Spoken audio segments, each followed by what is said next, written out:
Hiya Ben, really good session today. It was great to see you hitting the driver so much better now after the sort of sessions we've had end of last year.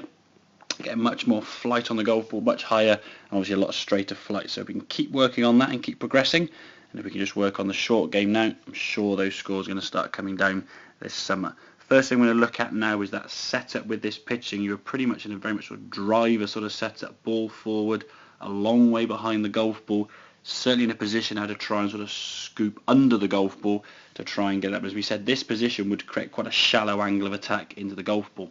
The issue we had, and this is where I thought the two wrongs were making a right, you had a lot of wrist hinge on the way back, which actually is a very steep angle. What it actually created in some cases was actually a good angle into the golf ball, as we can see on the left-hand side now, a reasonable shot. However, when it's a nice flat lie, the ball sat on the AstroTurf there, easy to get the golf ball up in the air from that position.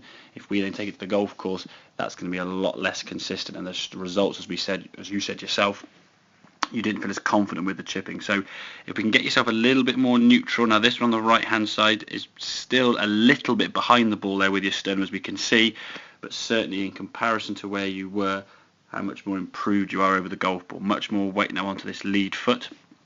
Going to help you now take the wrist out of the swing, create the same sort of natural shallow angle of attack, but doing so from the correct manner by having a more neutral setup and the hands and the club going back as one rather than sort of trying to scoop under. You see a bit more height on this ball, like popping up in the air.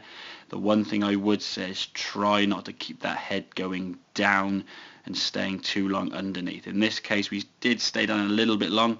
There was better body movement, as we can see. But in this position here now, it almost looks like your head's in a sort of awkward position. Ideally, if we can sort of just rotate your head to face the target, it would be a lot less stress on the top of your back there, and certainly your lower parts of your back there, and then the hips and everything else. So don't let that head stay down any longer than we need to. We can just rotate our body back and through. The head now should be just coming through normally and naturally. You've reached the ground comfortably with a good swing, and now we can start following the ball flight. So hope that all makes sense.